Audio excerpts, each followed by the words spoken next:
Welcome into the Tour Coach, everybody. I'm your host, Tony Ruggiero, as I am every week here on the Tour Coach podcast. If you've been listening for a while or you've recently started listening, you probably know that, or if you're new, this is really for you, but these are the stories and the conversations and the chats with the people that I meet in my journey in golf, coaching, teaching, playing golf. These are the fitness instructors, the mental coaches, the performance coaches, the other teachers, the players, and the people that I run into day to day teaching and coaching that I think shed interesting perspectives, have great views and information that can help all of you that love the game of golf play better, coach better, teach better, practice better. It's all in an effort to give you the best information. So hopefully you like these conversations here on the Tour Coach. We appreciate all of you listening and watching. And more importantly, or equally as important, we appreciate our sponsors, Mitch McConnell and Buick GMC, Blaine Stokely, Stokely's Midtown Garden Center, Taylor Martino and Rowan. And none of this would be possible without the folks at Shrixon Golf and Vineyard Vines and Bushnell. They've been with us forever. We're going to be with you, helping you play the game of golf better. Enjoy the Tour Coach podcast. Go find us on YouTube, Dew Sweeper TV. Follow us, like us, comment. I'm your host, Tony Ruggiero, with my good friend and one of the great, now recognized as one of the best young teachers in the game of golf, laying on his back, from his back, in Jacksonville, Florida at Atlantic Beach Country Club, Jackson Court.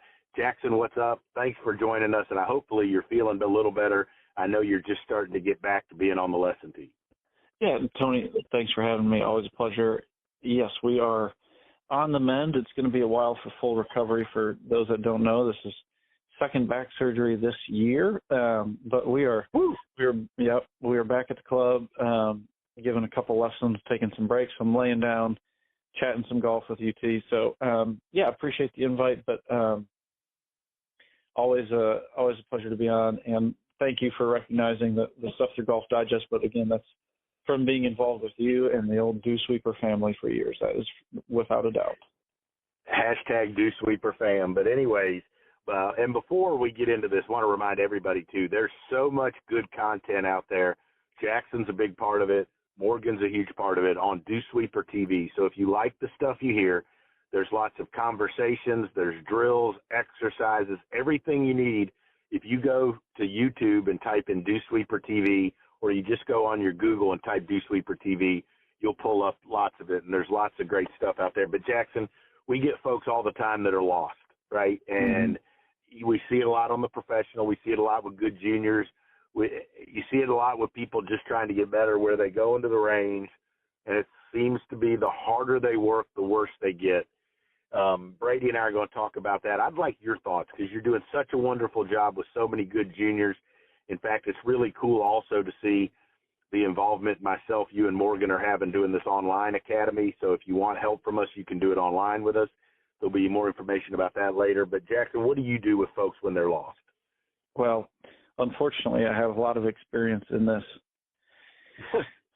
topic, just because that was me for a long time.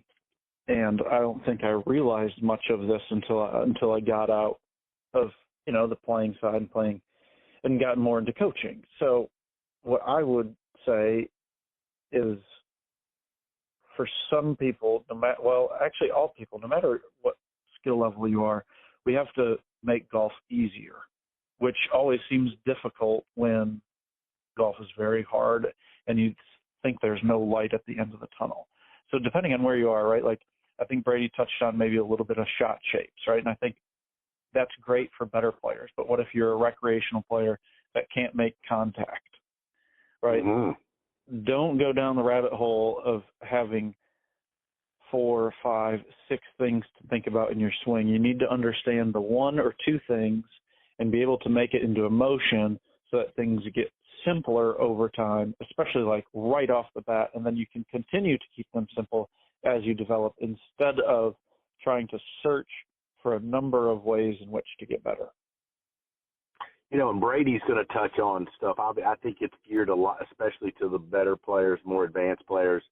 I know he was talking about Yanni Singh and his kind of recovery effort with her. But I love what you're saying, and we're talking like there's a lot of folks that are 80, 90 shooters that get lost. They get lost as much as everybody. I always start them with if you're first thing I think if you're one of those golfers and you get lost, slow down and make sure your setup is correct. Mm-hmm. To me, make sure you're balanced, make sure you're postured, make sure your grip's where it's supposed to be.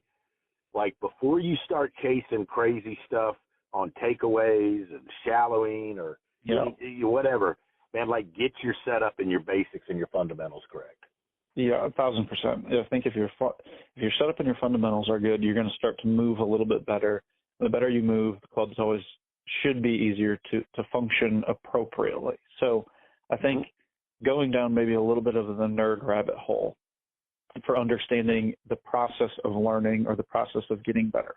Whenever people are really struggling, like I just had a lesson and the lady couldn't get it off the tee box, right? She had conscious incompetence.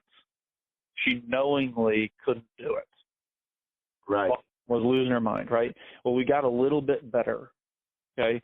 So today she got to conscious competence, but it wasn't great, and it wasn't great every time. So we put parameters in place. When she goes to practice tomorrow, she's got 2 drills, and she's got to count out of 10 golf balls how many practice swings she can do successfully before she can even take it to the ball. I don't even care about the ball at the moment because it's just strictly a low point thing for her. So her goal in the next week is to take it from 20 attempts down to 10 attempts in between each golf, right, for each golf ball. Okay, so then you're making progress so that you're still in that conscious competence phase. But if you continue to get better where you've eliminated your necessity to focus on that change, you have now stepped into unconscious competence where you don't have to think about that anymore. And obviously that's where everybody wants to get, because then we don't have to think technically. But you have to understand the steps along the way. So let's say it's your setup or your pivot or something in your swing, and it's correct, which get with your local dew sweeper to make sure you're working on the right thing. And then you have to have parameters in place to monitor your practice so that you can build confidence from what you are practicing, monitoring those steps with the goal at the end to remove your thoughts and turn it into reaction and athleticism and feel on the golf course and the practice tee. Jackson, that's beautiful.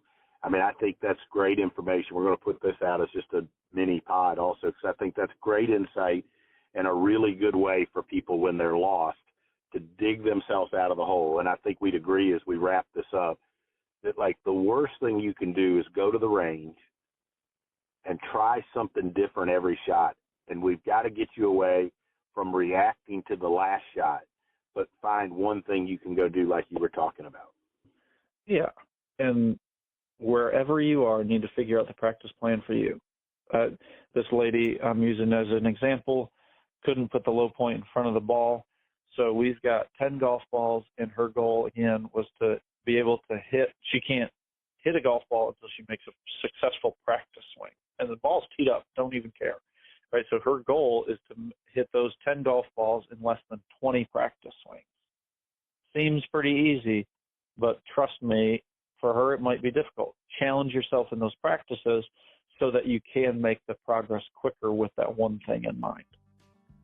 Jackson, awesome stuff. Thanks for taking the time as always. Get some rest, and we're so glad you're back getting on that tee a little bit so we can keep helping people, and we're looking forward to seeing you over at Atlantic Beach and down in Old Palm soon. Can't wait, Tony. Trust me. I'm excited to get to full recovery and get back hanging out with the dew sweepers, but thanks for having me on. I really appreciate it. Everybody, that's Jackson Court. Also, check out the Dew Sweeper Online Academy with golf fitness from Morgan Hale and online instruction by myself and Jackson Court to develop a plan and a practice plan for you to get better